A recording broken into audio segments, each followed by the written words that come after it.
आज हम लोग दो चरों का रैखिक समीकरण के बारे में पढ़ेंगे। इसी को युगपत समीकरण भी बोलते हैं। दो चरों का रैखिक समीकरण को सॉल्व करने की हमारे पास चार विधियां होती हैं, जिसमें पहला है आलेखी विधि और दूसरा है इसमें प्रतिस्थापन विधि। ये प्रतिस्थापन विधि। इसमें तीसरी विधि है विलोपन विधि। ये विलोपन विधि। और एक और विधि है जिसको चौथी विधि बोलते हैं, वो है वज्र गुणनखंड विधि। ये वज्र गुणनखंड विधि। अब देखिए, दो चरों का जो रैखिक समीकरण है उसको हल करने की कितनी विधियां हैं? चार विधियां। पहला आलेखी विधि, इसको ग्राफिकल मेथड भी बोलते हैं। दूसरा प्रतिस्थापन विधि, जिसको सब्स्टिट्यूशन मेथड बोलते हैं। तीसरा विलोपन विधि, जिसको एलिमिनेशन मेथड बोलते हैं। और चौथा है वज्र गुणनखंड विधि, जिसको क्रॉस मल्टीप्लिकेशन मेथड बोलते हैं। अब देखिए, ये दो चरों का रैखिक समीकरण, ये दो चरों का रैखिक समीकरण। तो दो चरों का रैखिक समीकरण क्या होता है? तो ऐसे समीकरण जिसमें दो चर रहेंगे। कौन कौन सा? एक्स और वाई। आप देख सकते हो यहाँ पर, देखिए 2x ऋण 5y बराबर ऋण 8। ये एक समीकरण है, एक रैखिक समीकरण है जिसमें दो चर हैं, देखिए x और y। और ये एक दूसरा समीकरण है, इसमें भी देखिए 1 और 2, ये दो चर हैं, इसलिए इसको दो चर का रैखिक समीकरण बोलते हैं। अब हम लोग इस दिए गए प्रश्न को ये चारों विधि से हल करके देखेंगे, ठीक है? तो चलिए स्टार्ट करते हैं, है ना। प्रश्न क्रमांक 1 को सबसे पहले हम प्रतिस्थापन विधि से हल करेंगे, इसलिए लिखेंगे प्रतिस्थापन विधि के प्रयोग से। ये विधि के प्रयोग से, ठीक है। तो सबसे पहले क्या करते हैं, देखिए समीकरण को एज इट इज लिखते हैं और नंबरिंग करते हैं। इसको समीकरण 1 नाम देंगे, फिर x ऋण 4y बराबर ऋण 7 को लिखेंगे और इसको समीकरण 2 नाम देंगे। अब इस विधि में क्या करते हैं, प्रतिस्थापन विधि में देखिए समीकरण 1 को लेते हैं। ये समीकरण 1 से, समीकरण 1 से क्या हो जाएगा, देखिए 2x ऋण 5y बराबर कितना है? ऋण 8। अब इसको हम लोग y के रूप में लिखेंगे। ये y के रूप में क्या करने पर? लिखने पर। ये ठीक y के रूप में कैसे लिखते हैं? तो y वाला पद एक पक्ष में रहेगा, बाकी सब दूसरे पक्ष में चला जाएगा। तो 2x का पक्षांतर करना पड़ेगा, तो क्या हो जाएगा? ऋण 2x। तो ये देखिए ऋण 5y बराबर कितना आ गया? ऋण को कॉमन कर लो, तो ये 8 धन क्या हो जाएगा? 2x। दोनों साइड से ऋण और ऋण क्या हो जाएगा? धन हो जाएगा। तो ये 5y बराबर आया 8 धन 2x। 5 यहाँ गुणा कर रहा है, नीचे जाके क्या करेगा? भाग करेगा। ये ऐसा हो जाएगा। इसको आपको क्या करना है, तो इसको समीकरण 3 नाम दे देना है, ठीक है। अब क्या करोगे, समीकरण 3 से y का मान आप समीकरण किस में रखोगे? 2 में। तो यहां पर लिखना समीकरण कहां से? तो 3 से y का मान किस में रखोगे? समीकरण 1 से तो बनाया है उसको, तो किस में रखोगे? 2 में। ये 2 में रखने पर, ठीक है। समीकरण 2 को पहले लिख लीजिए, x ऋण 4y बराबर कितना हो जाएगा? ऋण 7। तो ये x का x, ऋण का ऋण, ये 4y मतलब 4 गुणा y है, तो y का मान रख दो। तो y का मान कितना है? देखिए 8 धन 2x और बटे में है 5। ये ठीक, ये y का मान रख दिए यहाँ पर, ये ऐसा है, बराबर हो जाएगा ऋण 7। अब इसको आपको क्या करना है? हल करना है, ठीक। तो चलिए हल करते हैं। x का x रहेगा, ठीक, ये ऋण का ऋण रहने दो। ये अब क्या करना है? 4 का गुणा कीजिए। किससे गुणा करना है? 4 का। तो 4 का गुणा आपको 8 से करना है, तो कितना हो जाएगा? 8 चौक 32। इसके बाद आपको 4 का गुणा किससे करना है? 2 से। तो 4 दूनी कितना हो जाएगा? 8x बटे ये 5 का 5 रहेगा, बराबर ऋण 7 का ऋण 7 रहेगा। ये ठीक है।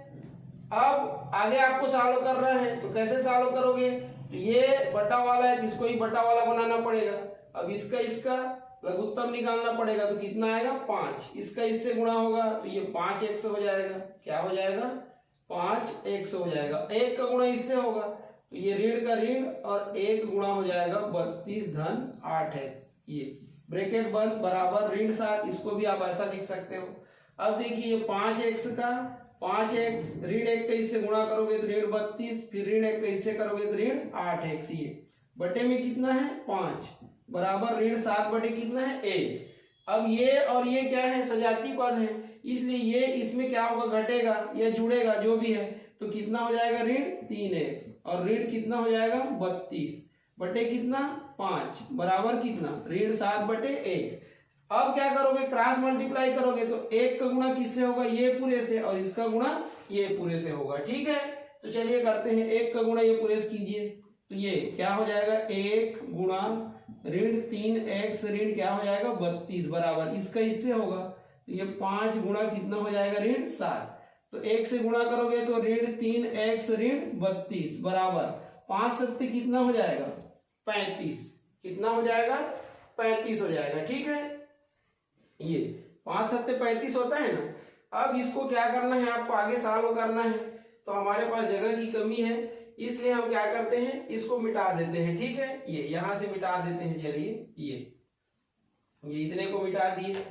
अब देखिए यहां भी ऋण है, यहां भी ऋण है, दोनों जगह से ऋण को क्या कर लो, कॉमन कर लो, तो क्या हो जाएगा ये 3x धन 32 हो जाएगा, ये 100 को अच्छे से लिख देते हैं, ये बराबर उधर कितना है ऋण 35, तो ये ऋण और ऋण क्या हो गया धन, तो 3x धन 32 बराबर कितना आया 35, तो ये 3x बराबर ये 35, इसको पक्षांतर करोगे तो ऋण 32 हो जाएगा, तो ये 3x बराबर कितना आ गया 3, तो x बराबर कितना आ जाएगा 3, ये 3 इसके नीचे में जाएगा, तो x का मान आ गया 3 एकम ये 1 कितना आ गया, x का मान आया आपका 1, ये ठीक है।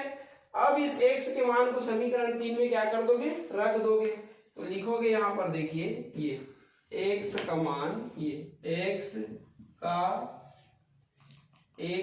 मान, ये x का मान किस में रखने पर, समीकरण 3 में रखने पर, ये तो समीकरण 3 क्या है, देखिए ये था, तो y बराबर क्या हो जाएगा 8 धन 2 गुणा 1 हो जाएगा यहाँ पर, और बटे कितना हो जाएगा 5, ये अब इसको आप हल करोगे तो y बराबर कितना आएगा 8 धन 2 एकम 2 बटे 5, तो बराबर कितना आएगा 10 बटे 5, तो 5 एकम 5 दूनी, तो y का मान कितना आया 2, ये आ गया। इस प्रकार से हमको हमारा जो समीकरण दिया हुआ था ये, इसका मान कितना मिला, तो x बराबर कितना मिला 1 मिला, और y बराबर कितना मिला 2 मिला, ये तो यही क्या है हमारा आंसर है, क्या है ये आंसर है हमारा ये। ठीक है, ऐसे आपको क्या करना है, सॉल्व करना है। चलिए इसी प्रश्न को दूसरे विधि से बनाते हैं, इस बार इसको हम लोग विलोपन विधि से बनाएंगे, तो लिखेंगे विलोपन विधि के प्रयोग से, ये विलोपन विधि के प्रयोग से लिखेंगे। ये विलोपन विधि क्या होता है, देखिए तो विलोपन विधि में किसी भी एक पद के, एक चर के, या तो x या y के गुणांक को अदला बदली करके क्या कर देते हैं, गुणा कर देते हैं। कैसे, तो देखिए सबसे पहले विलोपन विधि के प्रयोग से इसको सॉल्व कर रहे हैं, प्रश्न को एक बार लिख लेना, 2x ऋण 5y बराबर ऋण 8 और x ऋण 4y बराबर कितना है ऋण 7, ये यहाँ पर ऋण नहीं है, सॉरी, ये गुणांक कितना है 1 है, इसको समीकरण 1 और इसको समीकरण 2 नाम देंगे। अब यहाँ देखिए हम x को यदि ले रहे हैं तो यहाँ पर समीकरण 1 में x का गुणांक क्या है 2, और समीकरण 2 में x का गुणांक कितना है 1, तो 1 का गुणा ये समीकरण 1 के दोनों पक्षों से होगा, और इस 2 का गुणा समीकरण 2 के दोनों पक्षों से होगा। ठीक है, चलिए करते हैं, 1 का गुणा किससे होगा, तो ये समीकरण 1 के दोनों पक्षों से, ये देखिए ये हो गया, और ये 2 का गुणा किससे होगा, तो 2 का गुणा होगा समीकरण 2 के दोनों पक्षों से, ये हो गया। यहां पर लिखेंगे, क्या लिखेंगे, समीकरण 1, ये समीकरण 1 गुणा क्या किए हो 1 व समीकरण 2, ये गुणा क्या किए हो 2 करने से, ये करने से मतलब समीकरण 1 के दोनों पक्षों में 1 का गुणा किए हो और समीकरण 2 के दोनों पक्षों में 2 का गुणा किए हो। चलिए तो 1 का गुणा करो आप तो कितना हो जाएगा 2x, फिर 1 का इससे भी होगा 5y, फिर 1 का इससे भी होगा तो ऋण 8, फिर इसका करो तो ये 2x, फिर इसका करो तो ऋण 8y, फिर इसका इससे करोगे तो ऋण कितना हो जाएगा 14 हो गया। अब इसको हल करना है, ये घटाने से अगर ये विलोपित होता है तो घटाना है, जोड़ने से विलोपित होता है तो जोड़ना है, तो घटाने से हो रहा है तो लिख देंगे घटाने पर, या यहां पर भी लिख सकते हैं समीकरण 1 गुणा 1 व समीकरण 2 गुणा 2 करने से या करके घटाने पर, ये करके घटाने पर, ठीक है, या ऐसे रहने तो चल रही है। इसको घटाने के लिए एक ऋण चिन्ह, इसको घटाने के लिए एक ऋण चिन्ह और इसको घटाने के लिए एक ऋण चिन्ह, तो ये धनात्मक है ये ऋणात्मक है, कट गया, ये ऋण ऋण धन, तो 8 में 5 को घटाओगे तो कितना आएगा 3y बराबर ऋण ऋण धन, 14 में 8 को घटाओगे तो कितना आएगा 6 आएगा, तो y बराबर कितना हो जाएगा 6/3, ये नीचे आ जाएगा 3 एकम 3 दूनी, तो y का मान कितना आ गया 2 आ गया। ठीक, अब क्या करना है आपको, ये जो y का मान मिला है इसको किसी भी समीकरण में रख दो 1 या 2 में, तो y का मान किस में रखने पर, समीकरण 1 में रखने पर, ये तो समीकरण 1 क्या है देखिए, तो समीकरण 1 है आपका 2x ऋण 5y बराबर ऋण 8, तो ये 2x ऋण 5 गुणा y का मान कितना आया है 2 बराबर ऋण 8, तो ये 2x ऋण 10 बराबर ऋण 8, तो 2x बराबर कितना हो जाएगा ऋण 8, ये इधर आएगा धन 10 हो जाएगा, तो 2x बराबर 2, तो x बराबर 2/2, 2 एकम 2 एकम, तो x का मान कितना आ गया 1, इसलिए x बराबर 1 और y बराबर 2, ये आपका क्या हो जाएगा आंसर हो जाएगा। ठीक है, इस प्रकार से हम विलोपन विधि से इस प्रश्न को हल किए। ठीक है, अब हम लोग अगला मेथड देखेंगे। ये प्रश्न क्रमांक 1 को अब हम लोग तीसरी विधि से हल करेंगे, तो तीसरी विधि है वज्र गुणनखंड, तो वज्र गुणनखंड ये विधि के प्रयोग से लिखेंगे, ये विधि के प्रयोग से। ठीक है, तो वज्र गुणनखंड विधि क्या होता है, तो इसमें हम लोग क्या करते हैं समीकरण निकाय की तुलना दिए गए समीकरण निकाय से करते हैं। ये देखिए व्यापक समीकरण, ये निकाय की तुलना, ये की तुलना दिए गए समीकरण निकाय से करने पर, ये निकाय से करने पर, ये हमको लिखना पड़ेगा।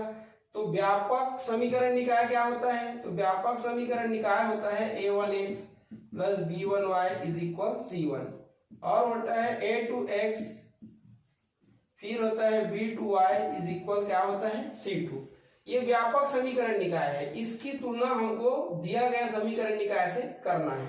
हमारा दिया गया समीकरण क्या निकाय क्या है, तो ये ठीक है 2x ऋण 5y बराबर ऋण 8 और x ऋण 4y बराबर कितना है ऋण 7। अब तुलना कीजिए, ये दिया गया समीकरण निकाय है और ये व्यापक समीकरण निकाय है। तो ये देखिए a1 की जगह में क्या है 2, तो लिखेंगे a1 बराबर 2। फिर देखिए b1 की जगह में क्या है, तो b1 बराबर है ऋण 5, और c1 की जगह में क्या है, तो c1 बराबर है ऋण 8।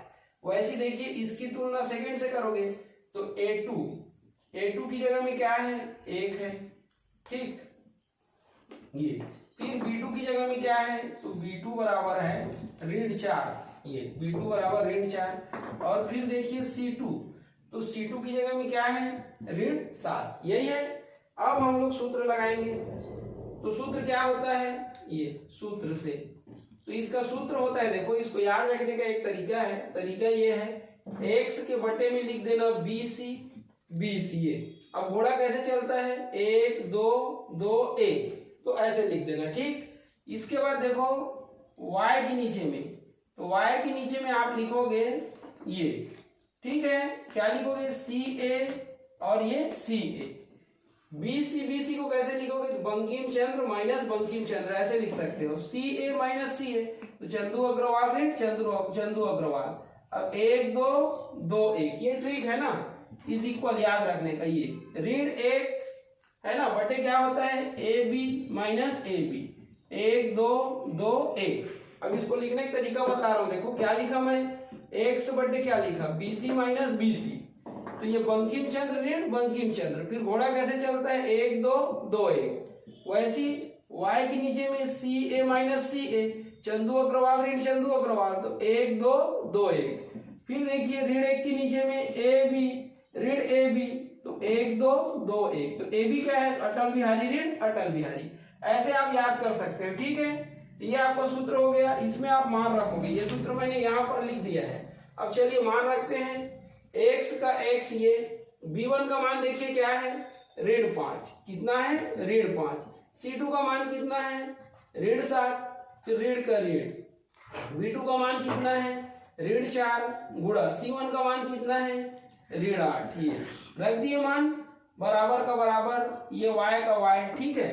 c1 का मान देखिए कितना है ऋण 8 गुणा a2 का मान कितना है, तो a2 का मान है 1, ये ठीक है। फिर ऋण का ऋण, अब देखिए c2, तो c2 का मान कितना है ऋण 7, और a1 का मान कितना है, तो a1 का मान है 2, ये बराबर ऋण 1 बटे, ये ऋण 1 बटे a1 का मान कितना है, तो a1 का मान है 2, b2 का मान कितना है ऋण 4, फिर ऋण का ऋण कर देना ये, फिर a2 का मान कितना है 1 है ये, और b1 का मान कितना है, तो b1 का मान है ऋण 5 ये। अब इसको आगे हल करना है, तो ये देखिए क्या हो जाएगा आपका x, ये x का x बटे, ये दोनों गुणा कीजिए, 7 पंचे कितना हो जाएगा 35 ऋण, ये वाला ऋण है, इसका गुणा करोगे तो ये भी क्या हो जाएगा ऋण ऋण क्या हो जाएगा धन हो जाएगा, ठीक है। एक बार पहले हम लोग चेक कर लेते हैं प्रश्न को, ठीक है।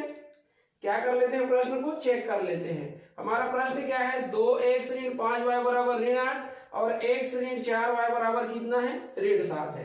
तो चलिए a1 का मान क्या लिखा हमने 2, b1 का मान कितना है ऋण 5, c1 का मान देखो ये c1 का मान कितना है ऋण 8, फिर a2 का मान कितना है 1 है, b2 का मान देखो b2 का मान कितना है ऋण 4, और फिर c2 का मान कितना है ऋण 7। अब मान सही रखे कि नहीं रखे एक बार देख लीजिए, ठीक।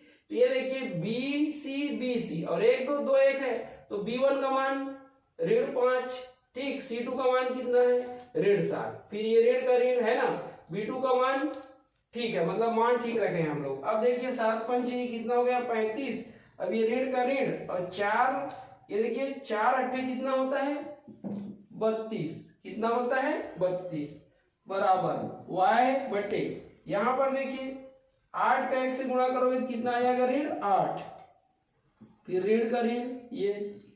अब यहां पर देखिए 7 दूनी कितना होता है 14, तो ये ऋण 14 हो जाएगा ये, क्योंकि एक ऋण एक धन है इसलिए गुणा ऋण में रहेगा ये, बराबर ऋण 1 बटे, तो क्या हो जाएगा देखिए 4 दूनी 8, तो ये ऋण 8 हो जाएगा, और ये वाला ऋण रहेगा, और 5 एकम ऋण 5 हो जाएगा, ये देखिए क्या हो जाएगा ऋण 5, ये ऋण 5 ये, ठीक। अब आगे हल कीजिए x बटे 35 ऋण 32 हो जाएगा, y बटे कितना हो जाएगा ऋण 8 और ऋण धन 14 बराबर ऋण 1 बटे, ये ऋण 8 और ऋण क्या हो जाएगा धन 5, तो x बटे कितना आया 3, y बटे कितना आया 6, और ऋण 1 बटे कितना आया ऋण 3, कितना आया ऋण 3, तो ऋण ऋण धन, तो x बटे 3 बराबर y बटे 6 बराबर 1 बटे 3। अब क्या करेंगे, तो प्रथम दो पद को लेंगे, ये प्रथम दो पदों से, तो प्रथम दो पद क्या है, तो प्रथम दो पद बोलते हैं इसके साथ इसको लेना है, तो x बटे 3 इज इक्वल 1/3, तो तिर्यक गुणा करेंगे या सीधा ऐसे ऐसे कटा देंगे, तो x बराबर कितना आ जाएगा 1। अब लिखेंगे अंतिम दो पदों से, कहां से अंतिम दो पदों से, तो अंतिम दो पद क्या होगा, तो अंतिम दो पद ये और ये होगा, तो y बटे 6 इज इक्वल 1/3, तो तिर्यक गुणा कर लो, तो 3y बराबर 6 एकम 6, तो y बराबर क्या आएगा 6 बटे 3, 3 एकम 3 दूनी तो y का मान कितना आ गया 2। ठीक है, तो आपका आंसर आया x बराबर कितना 1 और y बराबर कितना आया 2। तो आपने देखा तीनों विधि में x का मान 1 आया और y का मान 2 आया। इस प्रकार से किसी भी युगपत समीकरण को हम लोग किसी भी विधि से बना सकते हैं, आंसर सेम आएगा। ठीक है, हाँ।